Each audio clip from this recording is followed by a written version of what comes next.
Hello বন্ধুরা, আমি রেখাস ব্লগে আপনাদের সবাইকে অনেক অনেক স্বাগতম। আশা করছি আপনারা সবাই ভালো আছেন।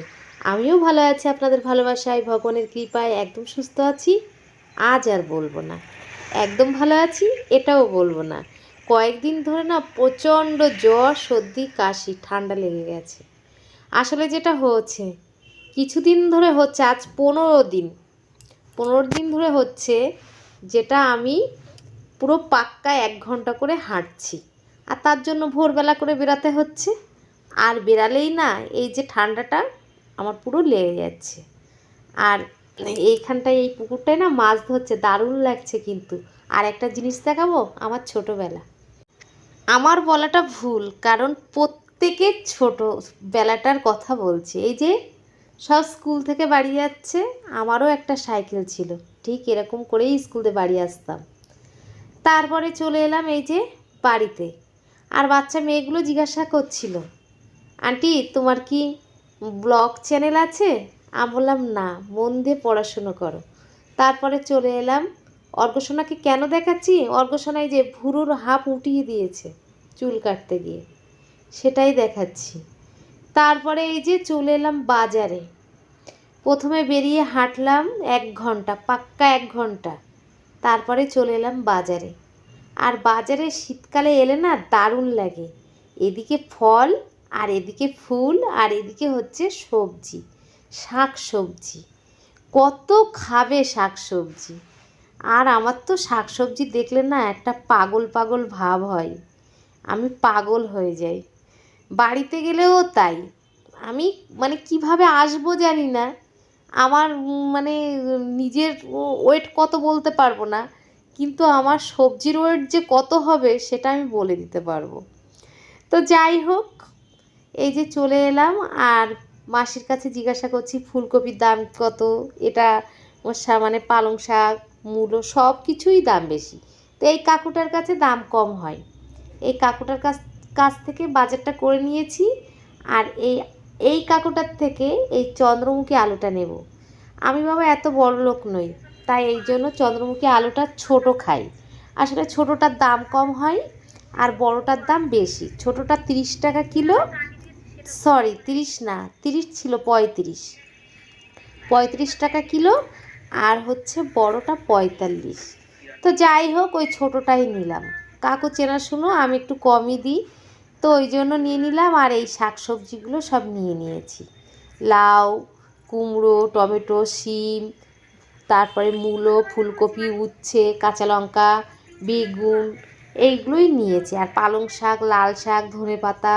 মানে শীত মানেই হচ্ছে শাক আর সবজি, দারুণ একটা ব্যাপার, তাই না? আমার কিন্তু ভীষণ ভালো লাগে শাক সবজি খেতে। তো নিয়ে নিলাম। তারপরে নিয়েছি এই যে মাছ। আর আমার না মানে বেশি করে পছন্দ না সমুদ্রর মাছ, মানে নোনা মাছ আমার ভীষণ পছন্দ। পুকুরের মাছ খেতে আমার একদমই ভালো লাগে না। আমার মেজদি ভাই হচ্ছে উল্টো, মেজদি ভাই জ্যান্ত মাছ খেতে ভালোবাসে, মানে পুকুরের মাছ। আর আমি সব এই যে ভোলা, বক মাছ, এটা হচ্ছে কি বলবো, ফ্যাসা মাছ। এটা আমার দিদি ভাই, আমার মেজদি ভাই ফুলকপিতে খাবে বলেছে, তাই আমি নিয়ে এসেছি। এরপর আর কোনো দিন আনবো না। তারপরে রান্না বান্না শেষ করে চলে এলাম এই যে মাঠে চলে এলাম। আর এখানে আজকেই কিন্তু শেষ, মানে আজকে অনুষ্ঠানটা শেষ, 16 দিনের মাথায় আজকে শেষ হয়ে যাবে। আর এই বিকাল থেকে না মানে প্রচুর খাওয়া দাওয়া, খিচুড়ি, আলুর দম খাওয়া দাওয়া। তো এই লীলা কীর্তন হচ্ছে।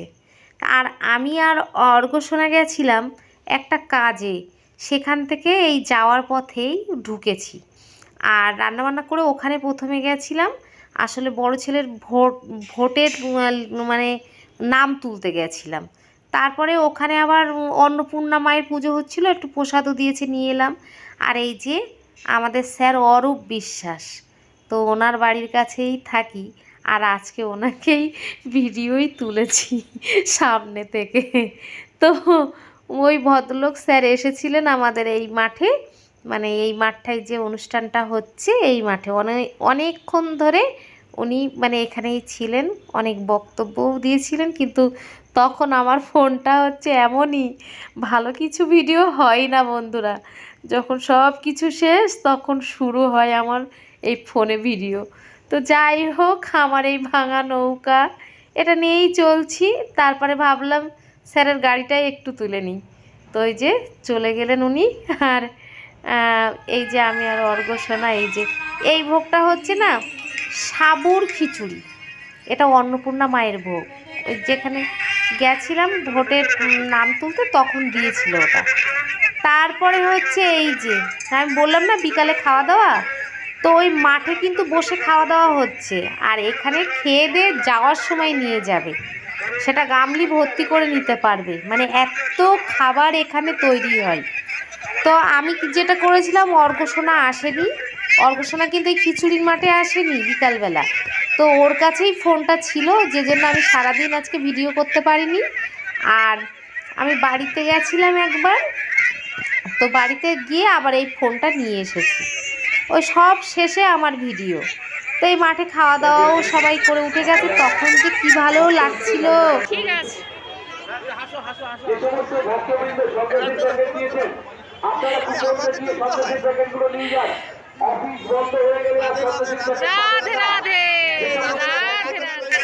দিদি ভাইয়ের ভিডিও করছি, তখন এই কি বলবো, এই দাদা ভাই বলছে যে আমাকেও ভিডিও করছেন, আর ভালো করে করুন। তো ওটাই একটু ভিডিও করে নিলাম। আর এই যে মানে কি বলুন তো, সে খাওয়া দাওয়া হচ্ছে দুপুর 4টে থেকে, দুপুর বলে কি বিকাল বলে আমি ঠিকঠাক জানি না, যাই হোক 4টে থেকে। আর এখন কিন্তু 6টা 7টা বেজে গেছে। মানে কি বলবো, মানে যতক্ষণ খিচুড়ি থাকবে ততক্ষণ কিন্তু এখানে পাবে। আর কোথায় রান্নাটা হচ্ছে সেটাও দেখাবো, আর কতটুকু রান্না হচ্ছে সেটাও কিন্তু দেখাবো। তবে আর বছর এই মাঠটায় না আমি প্রচুর থেকেছি, সকাল থেকে রাত পর্যন্ত থাকতাম। আর এবার আর গোপাল গোবিন্দ না আমার কৃপা করেনি, তো যাই হোক ওই জন্য আমি আর পৌঁছাতে পারিনি। আর আগের বছর আমি গোপালকে এখানে রেখেও গেছিলাম। আর এই যে একটা ফুচকে ঠাকুর, এই লাড্ডুটা আমিই খাবো।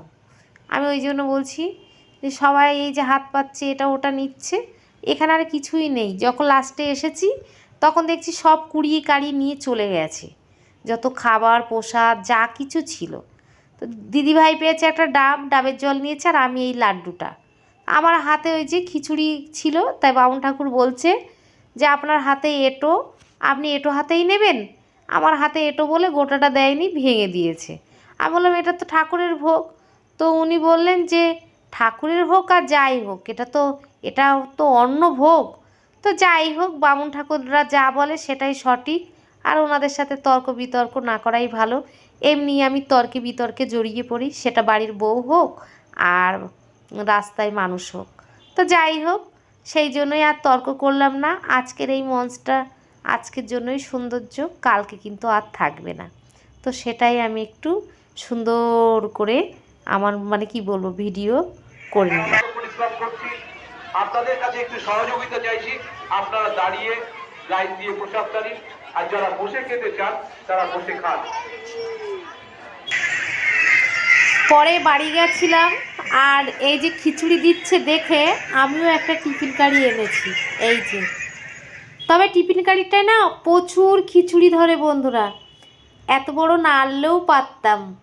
তবে ওই যে 2 ঘর দেব আর আমি নেব, দিদি ভাইয়ের একটা টিফিন কারি তো আছেই, আর এই যে লালটা আর নিচেরটা আমরা 3 ঘর মিলে নেব। ভরে নিয়েছি তাই হাসছি।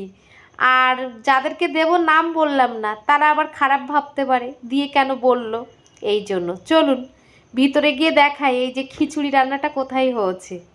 এই যে ঢুকে গেলাম, এই যে পিছনটা ঠাকুর ঘর, যেখানে ঠাকুরটা ছিল ঠিক ঠাকুরের পিছন দিকটায় রান্না হয়।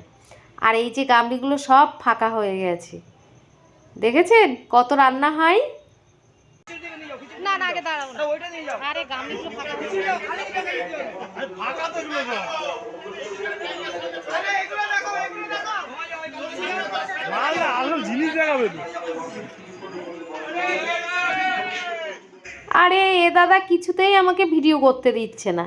বড় বড় যে বক্স টাইপের খিচুড়িগুলো আছে বাক্স টাইপের, এগুলো দেখাও। আরে বৌদি এগুলো দেখাও, ভালো জিনিস দেখাও, ফাঁকাগুলো কেন দেখাচ্ছ? আরে ফাঁকাগুলোই তো দেখাবো, যে এইগুলো সব খেয়ে শেষ হয়েছে সেটা কে বুঝবে। যাই হোক, এই দুটো বড় বাক্স মতো এই যে ফাঁকা হয়ে গেছে, আর এখানে এই যে এখানেও কিন্তু অনেকটা ফাঁকা হয়ে গেছে।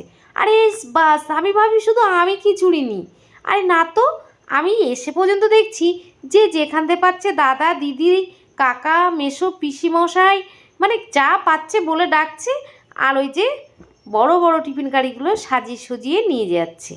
আমার ক্ষেত্রে কিন্তু এরকম না, আমি কারো কাছে চাইনি, আমি কিন্তু ওখানে দাঁড়াই আর ওখান থেকেই নিয়ে নিই। যাই হোক, এবার তারপরে এই যে এই গামলিটায় খিচুড়ি আছে, আর পাশেরটা গামলিতে দেখলাম ওই যে পিছন দিকটায় দেখলাম ভাত আছে, দুপুরে ভাত খেয়েছিল, ভাতও বেশ আছে। তো এত রান্না কিন্তু এখানে হয়েছে।